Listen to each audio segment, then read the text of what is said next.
Official three language. Islam is not official religion. Sorry, Islam is not official religion in Biafraland. But they will be allowed to practice. I said official. That actually answered you. Official. Simon Ekpa answers the question whether Islam is will be accepted in Biafraland.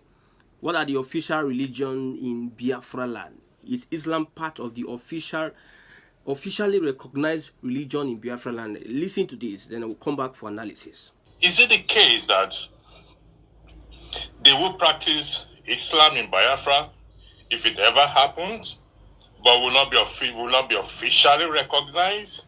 Okay, go ahead. Or is it the case that Muslims will not be allowed in Biafra? Just clarification, please. Thank you very much. We are going to sign into law the United Nations Treaty that protects every person, both religious person, both minority group. So those laws will be signed sent into law in our local law and constitution, and it will be respected. So, but what I'm telling you is that the official religion remain Christianity, Jewish, and traditional religion. This is the official that we have in Biafra territory. And just like you go to Saudi Arabia today, you don't go there to question the laws while they are very hostile to some certain religion and all that. So we are going to have that in Biafraland, but we are going to respect international law, especially the UN Treaty on the protection of human rights. Thank you. Now, the official religion to be practiced in Biafraland would be Christianity. We have the traditional religion, and we have the Jewish tradition. So these three are the officially accepted in Biafraland. I saw a video where an Hausa Fulani said he wants to be part of Biafra, that he's not going to join whatever Arewa is doing, that he has made up his mind to join Biafra. I saw a video online, and you saw that Edo woman saying that the Edo people want to be part of Biafra. So if you are somebody practicing traditional religion, irrespective of your tribe, you are allowed to practice this religion in Biafraland. It is accepted. Whether you are Shongo, whether it's Amadioa, whether it's whatever you're practicing, it is accepted. These are the foundational religion of our forefathers. Before the whites came, before the Berbers came, the Arab, the whoever, Uthman Danfodio came with whatever they came with. Before the colonialists came, we had our traditional beliefs, traditional system. We practice our traditional system. So that will be accepted and official in Biafraland. Christianity, whatever sect, Olumba, whether it is Seleo, whether it's Kerubu and Serafino, whatever denomination and whatever tribe, you can practice Christianity in Biafraland. If it is Jewish tradition, I know it is synonymous with the Igbos. Some other persons also practice Jewish tradition. We have our roots there. We can trace our lineage through the Jewish tradition. So that one is accepted. But what is not official? When they say something is not official, it is not that it is not recognized. This does not, we are not represented by this. That is what they are saying. The Igbos don't have any inclination with Islam. There's nothing about Islam you find, like, there's nothing. When you look at a gun, there are some parts. You see the holster, you see the bullet. When you look at the parts of a gun, there's nothing like Islam. Anything around the Igbo society, whether it is tradition, whether it's religion, whether whatever, there's no trace of Islam in Biafra and the Igbo people. So Islam is not an official language in Biafra. Not that we are hating on these our brothers. We have good people in Islam. But you see, when we do our research, we have noticed a lot of things. I did something about somebody insulting Muhammad, and some group of persons were threatening his life because, in quote, they are the ones that interpret the insult too. Whatever you say, they are the ones that will interpret the insult, whether you insulted Muhammad or not. There's a mob ready to kill because of a certain belief system. So in Biafraland, the Igbos, we don't subscribe to such attitude, such way of life, such culture. In fact, we don't have anything affiliated with taking of life. That's why when you see killings in the southeast, we wonder who are the ones carrying out these killings, because you hardly see people shed blood in the southeast. It is not part of the culture of southeasterners, except those that have been corrupted by the Fulani Janjaweed, which has affiliation with Islam. Look at Hope Uzodinma, look at Okorocha. Since they came into the governance, the politics of Imo State, we saw how this violence was planted. They have a root from the north. They have a root with Fulani. They have a root with Islam. That is why we're having all these issues and all these problems as we speak.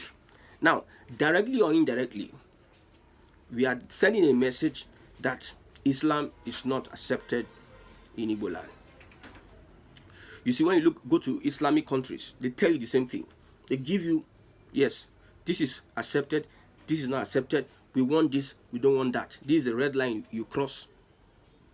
You don't cross that red line. You can practice Islam, but we would establish rules and regulation, things that will be prohibited. Look at what happened in the UK. Some people left their country as refugees, as immigrants.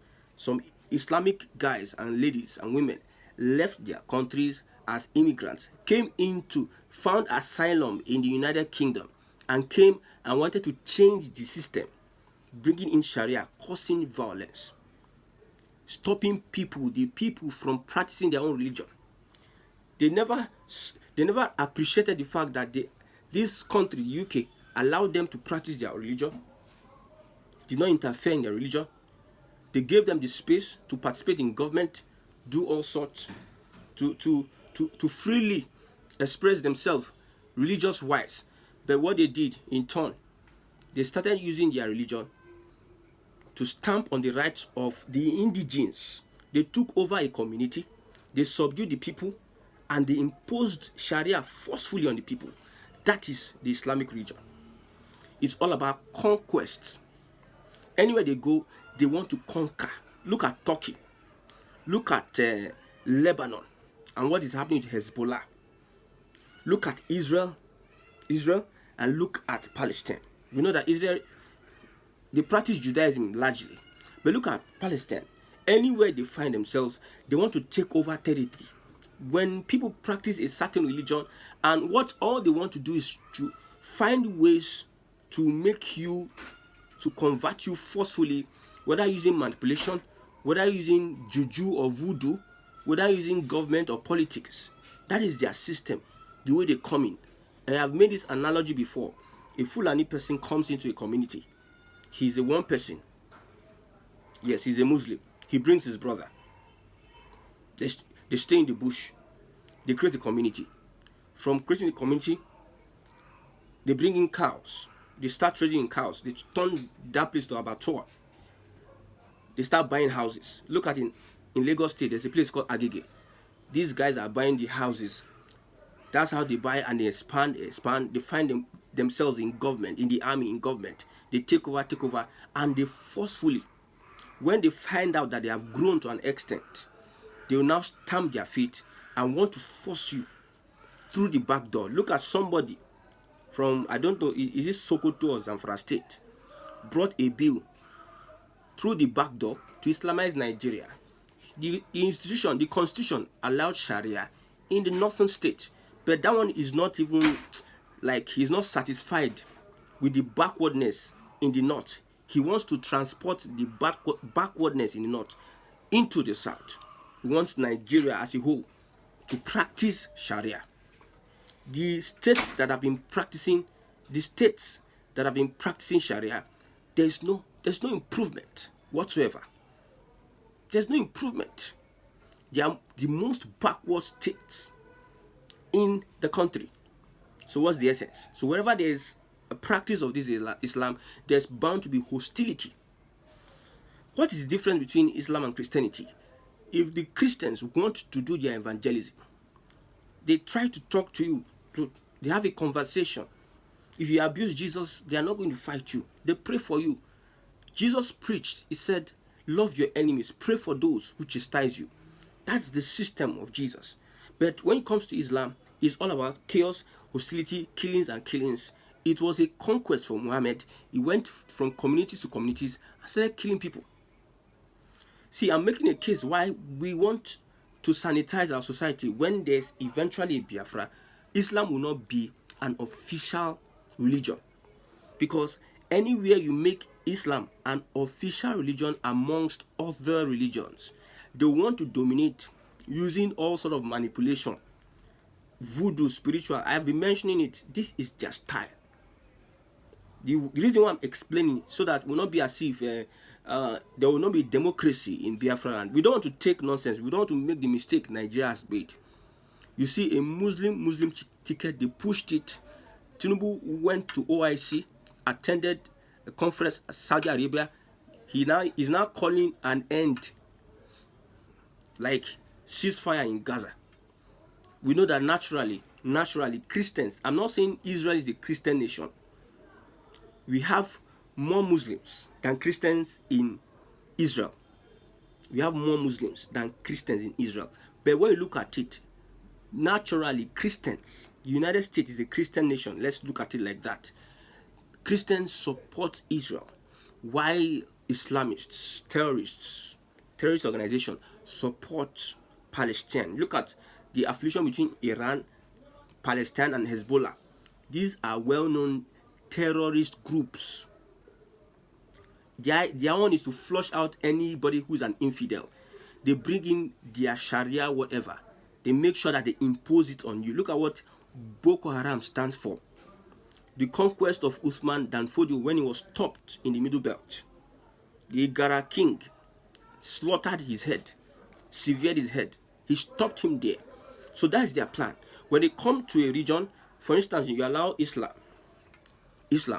in Biafraland, they might get influence from their Iraq, Iran, pulling in funds. You have an Islamic bank in Nigeria. There's a reason that they give you loans without interest. There's a reason. They are not just fools. They have a reason for doing so. In Nigeria today, looking at the population of Muslims, according to the Nigeria Bureau of Statistics, is more than that of Christians. So these Yoruba Muslims and Arab Muslims and the Fulani and Hausa Muslims are taking Nigeria as a Muslim nation, which at the beginning it wasn't so. See what Buhari tried to do. Everything they try to do is to Islamize Nigeria, and you think it's play. You come to the south, you are liberal, you are woke, and you are not concerned about what these guys are planning at the back. Look at Mieti Allah, how they wanted to take over the whole country. It was an eye-opener.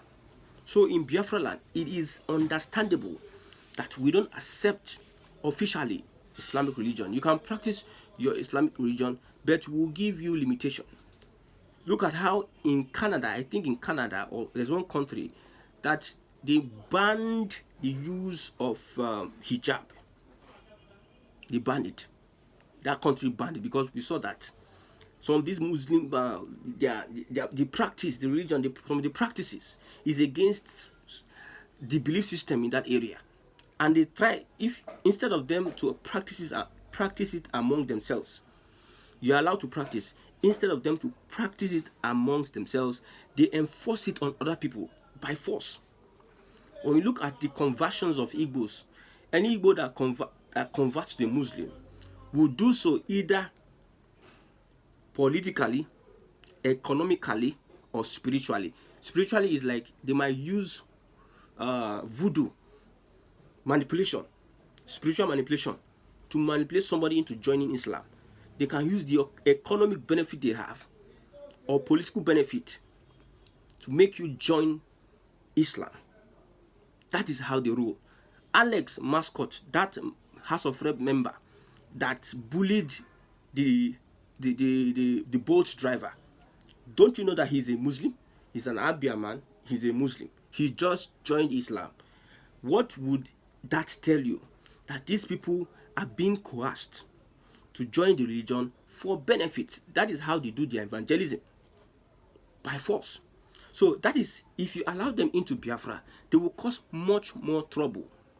Take away Islam from Nigeria, half of our problems are solved. I tell you.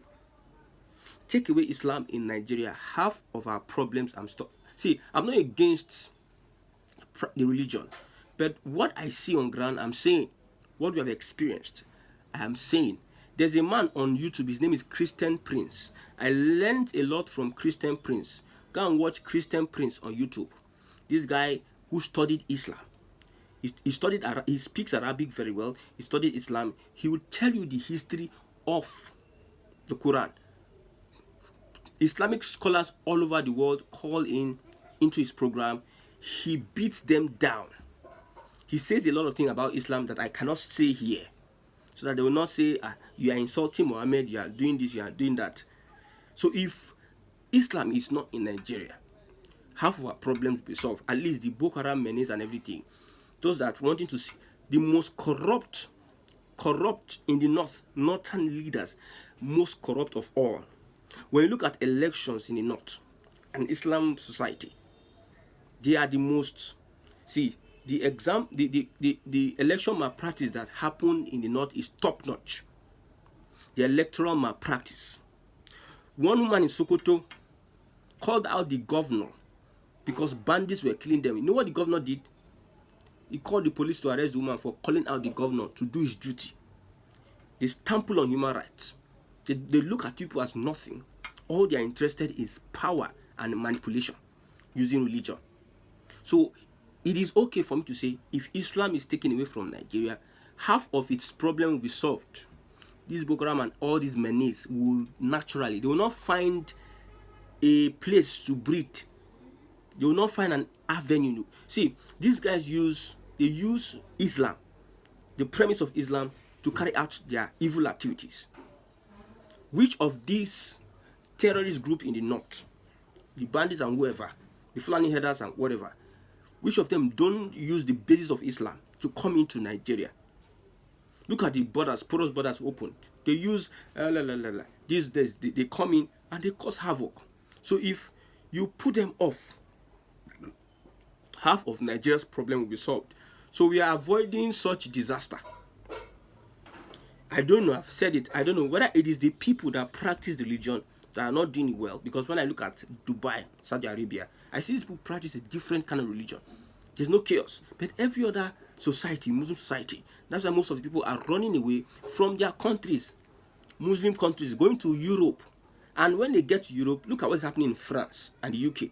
When they get to Europe, they become nuisance. They start causing all sort of trouble and everything, wanting to inflict these suicide missions and everything. Anywhere they find themselves, they must want to impose their religion on you. The more reason. Look at most people are leaving the north because of terrorist activities. This is an instrumentality of Islam. Some people will tell you that these people are not Islam. See, what are you doing? The porousness of the religion, they use it, take advantage of it, and start causing all sort of mayhem. You kill for Allah, 72 virgins and everything. They start causing all sort of mayhem against the Nigerian people. Most people are leaving the north to the west, to the south, because of the religion has created a space for them to survive. Christianity does not approve of any sort of banditry, any sort of killing, terrorist activities. Christianity as a religion does not approve of it. There's no way it can give life to terrorism, because the preaching of Jesus is forgive. The preaching of Muhammad is eye for an eye. Let the infidels go down. The infidels are infidels. They must bow to Allah. That is. So that kind of movement, we are a society that is republican and we are democratic. So we don't want a religion that will come and become so autocratic for Judah. See, that's why when you see this Muslim ticket, these Islamic leaders, they feel they are not accountable to anybody. They bring their flavor into leadership in Nigeria. That's why Nigeria will not move forward. When you look at the leaders that have led Nigeria since 1960, most of them are Muslims. They have destroyed the country. When it comes to corruption, Babangida number one. They form a cabal. Even though you're a Christian president, they find a way to control you because there's a Islamic influence in Nigeria that will not make Nigeria move forward. So we don't want that in Biafra. Every other person can practice his religion. whether you're Yoruba, you are accepted. The reason why we want Biafra is that we don't want to have anything to do with the Fulani. That's the main reason, the main focal point. When you look at everything, we don't have issues with the Yoruba Arunu. You see, all this Yoruba Arunu are conservative. We are just having this banter. It's banter. I look at it as banter. I look at it as banter. I've lived in this place and I've seen credible Yorubas. Credible. Those ones that you see saying all sort of things, when you look at them very well, they have this Islamic inclination, Arabic inclination. Anyway, they chase them out of Ghana. They chase them out because we are becoming a nuisance. Look at the world today. Who is terrorizing the world? What link? Where is their link? What root is rooted in the Islamic religion? The more reasons why Samanepa is saying that no religion such as Islam is officially allowed. You can become an imam, a sheikh, you can give you a mosque in Biafraland, but there are limits. If the culture of the people, if your culture clash with the culture of the people of Biafrans, that culture, you need to bring it down. You need to bring it down. The rights of citizens will be respected. The rights of human beings, whether they are male or female, will be respected. So if you do not abide by that, you don't have to practice Islam in Biafraland. That is the tall and short of the whole story. If you like, say that we are not like, what did they say? Yorubas are hospitable. We are not hospitable. We are not democratic. We are undemocratic. Look at what is happening in Nigeria today. Look at how Buhari destroyed a Muslim. Destroyed. And another Muslim came on to destroy. The Fulani has been on Nigeria matter for a very long time. No forward, no going back. They just want to destroy. They're all about looting. Look at northern leaders, with all of them being in power. In national ministries and parastatals, you see NNPC, we have many of Hausas there. They are positioned there. They put their people there. In the military, in the navy, in the immigration, customs, they are all there. But look at the region. What impact are they making? No impact. Because the orientation of that religion does not bring impact to the people. It focuses on a few set of people. It does not bring development to the people. It focuses on a few set of prophets, people. Every other person will follow like sheep and goat because of one person said something. We follow Jesus and be like him. We be like him. Nobody is like Muhammad. Nobody. That's why they are willing to kill for him. But we are mirroring Jesus. We are like him. We are like him. We mirror him. That's why anyway, countries that are succeeding today don't practice fanatic Islam. Most of them practice other religion, Christianity and other religion.